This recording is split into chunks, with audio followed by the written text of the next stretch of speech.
Now, the Three Martini Lunch with Greg Corombos and Jim Garrity.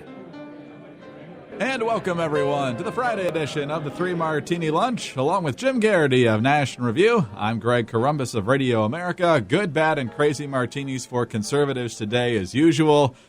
And Jim, there's good news, bad news with the South Carolina primary being on Saturday. The good news is that until the next round of primaries, we won't have to see an endless parade of ads going, Jim Garrity, can you trust his judgment? He cheers for the Jets. All back and forth. Everybody's a liar who's in double digits in the polls, depending on what the issue of the day is. South Carolina just gets rough and tumble, and that's part of it. You and I are in Virginia. We'll certainly be getting those ads here in the next few days as the candidates pivot towards Nevada and then Super Tuesday, which is March 1st.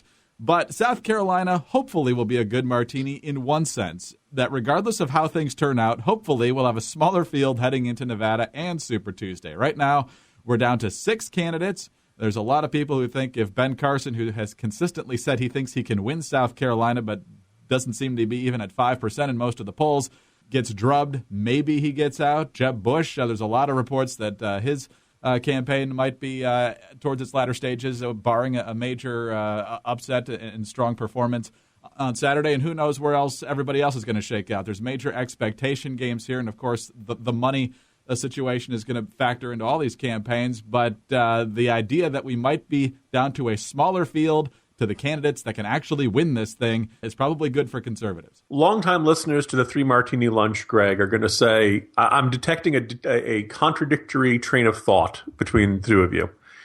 You and I complain that Virginia doesn't matter, even though we're going March 1st, that Iowa and New Hampshire and South Carolina get to basically, you can just kind of picture the Sith going through the wheat field, kind of thinning the herd and weeding out all the slow antelopes out of this, and before any of us get a chance to say this.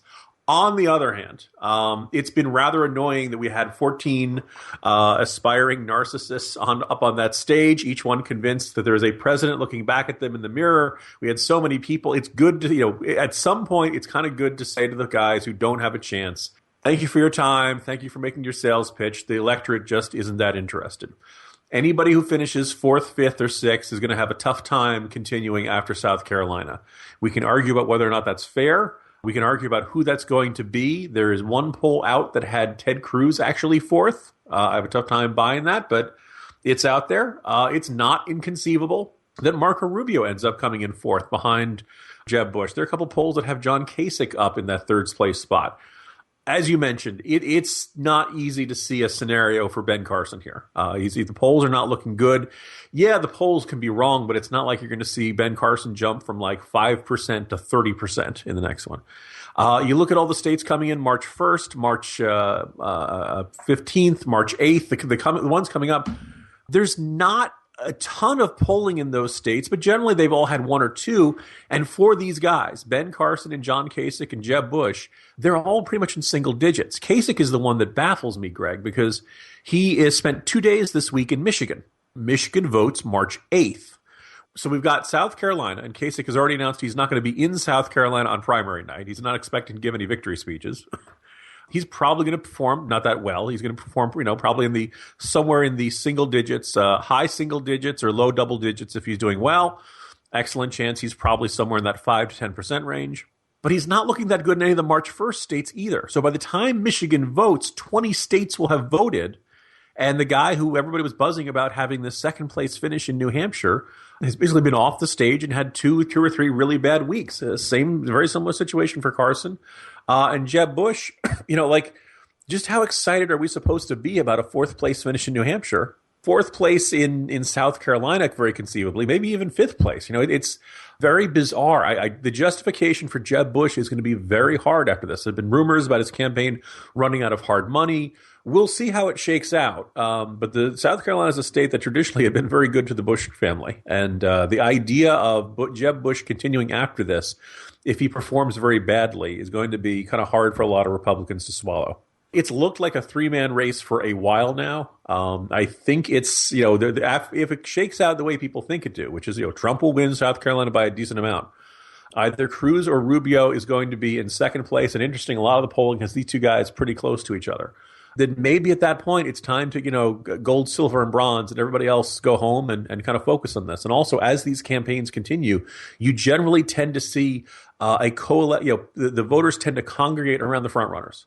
People, fairly or not, see voting for a guy who's at 3, 4, 5% as a wasted vote. They want to influence amongst the top 2 or 3, and that's how they're going to do it. So maybe we're going to see some consolidation here. And if you feel like the best chance of stopping Trump is to not have it Trump versus a crowd, but to have it Trump versus 1 or 2 other options, South Carolina is going to do its duty this weekend. Well, one would hope so. I can imagine Carson saying he's invested in the southern states, so he's going to hang around maybe for Super Tuesday. Kasich, is going to go at least probably till Michigan, unless he just gets completely obliterated. So we hope it gets down to about 3, but we'll find out over the weekend, because this expectation-setting game seems to kind of drive the media's interpretation of where the campaign stands, because if a candidate says, well, I don't really care about that state, then when they do poorly there, they're like, oh, well, he's focusing on Michigan, or he's focusing on Alabama, or whatever state happens to be coming up for that particular campaign. So it sounds like from what you're saying that there are limits to the expectation spin game. Since you began this segment by taking a shot at my Jets, Greg, I'm going to make my case to all those guys, including, by the way, Rubio, right? Who, it was a very close 3rd place, and then he was in 4th place, and he can come anywhere from 2nd to 4th on this one. I'm going to quote the great philosopher Herm Edwards. The point of the game is to win the game. You don't just play it to just play it. For all of these, it was a really good 5th place, and all these different. At some point, you have to start winning. And if you don't come into at least a strong 3rd out of this, and your name isn't Ted Cruz and your name isn't Donald Trump, and you haven't won anything, when do you begin winning? When does the good part start for your campaign?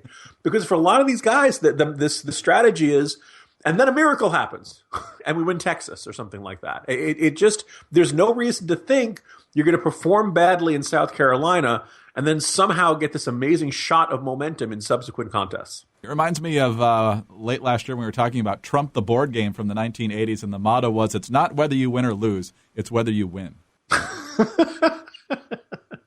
It was foreshadowing, Greg. I guess so. All right, on to the bad Martini now, and this one's a little bit local, a little bit personal, but it's still really bad, and it has been happening a lot in recent years in the Northern Virginia area. Jim lives in Fairfax County, which is the largest school district in the state. I live in Prince William County, which is the 2nd largest school district in the state. Jim's kids are actually in school, although not very much, given the weather. And now, on March 1st, they won't be in school anymore because the Fairfax County Board of Education has decided, you know what, there's going to be a lot of people coming to vote, and a lot of these elections are held in schools, and it'll be a different kind of school day. So, stay home, kids. Let the people vote. So for those of you looking for a little bit of normalcy in the Northern Virginia area, maybe this is true in other counties around the country and other jurisdictions around the country as well. Somehow Election Day got turned into an everybody stay home day rather than just letting the kids experience what it's like to be part of the process. Greg, my understanding here in Authenticity Woods, Fairfax County, that if it snows on primary election day, the universe closes. Everything is totally closed. Nothing, It didn't take me completely by surprise. I was a little incredulous when this was first proposed because, Greg, I don't know about you, I remember in New Jersey seeing people voting at my middle school and at my high school. Like, we just did it. Like school went on. There were grown-ups in the hallway, Don't bump into them, right? like why all of a sudden it was this like disruptive, we can't have adult citizens and high schoolers interacting. Safe space or something. It was a bizarre. I don't really understand this. So the really cynical interpretation of this is either that the teachers want the day off and the teachers' unions want the day off so they can get out the vote, or that for some reason that this is a way to mobilize a group in favor of a particular candidate. I don't understand this. I think, if anything, maybe it's a good opportunity for the kids to say, this is what elections are. This is how elections work. Exactly. Maybe if the kids see people voting, they'll be more likely to do this when they turn 18. The logic of it escapes me. It's not terribly surprising. Fairfax County schools will close at the drop of a hat. or a single snowflake, and that's that's where we've come to at this day. I do think it says there's something unnerving about the philosophy at work in this circumstance. Certainly is. And when I was growing up in elementary school, my parents voted in the same school where I went, so we just went early in the morning, and I actually remember standing in line with my mom as early as kindergarten and actually going into the booth with her. Back then it was the pull the lever kind.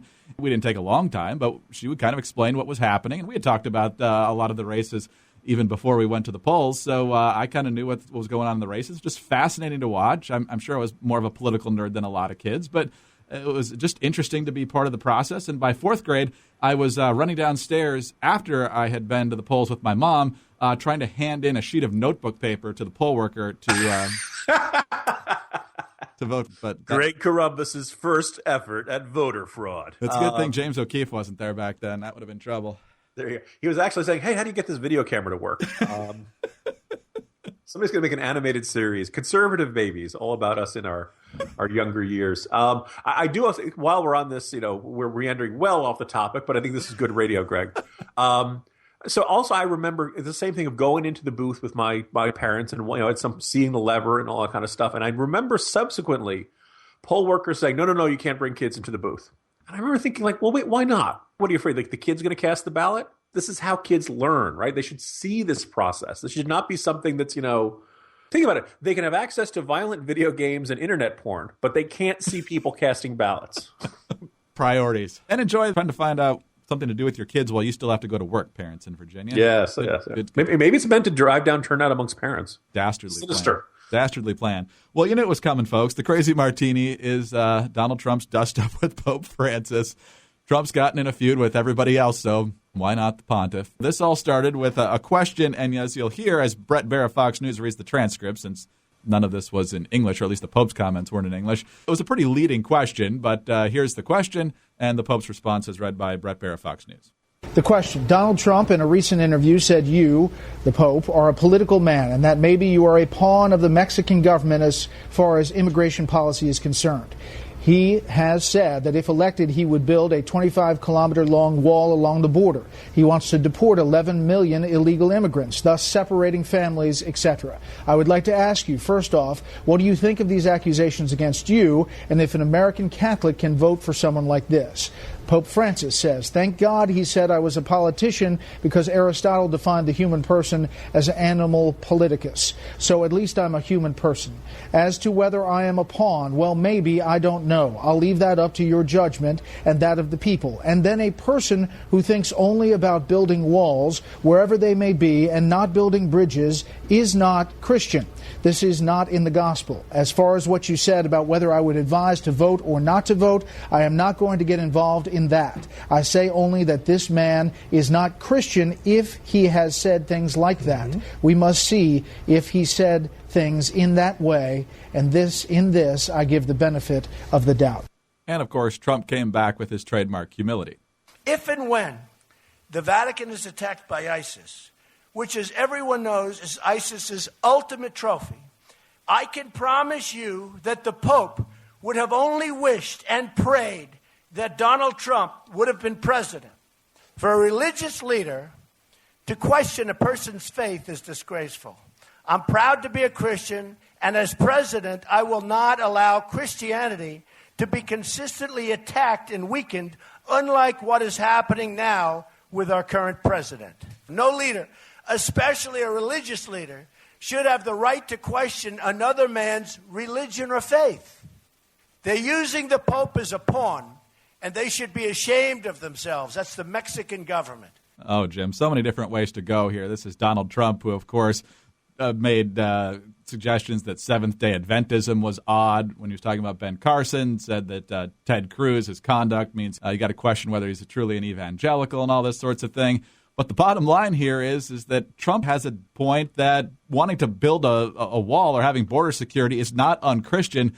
But, of course, anything involving Trump and any sort of feud is just going to go into the theater of the absurd. There are times I just feel angry at the world, Greg.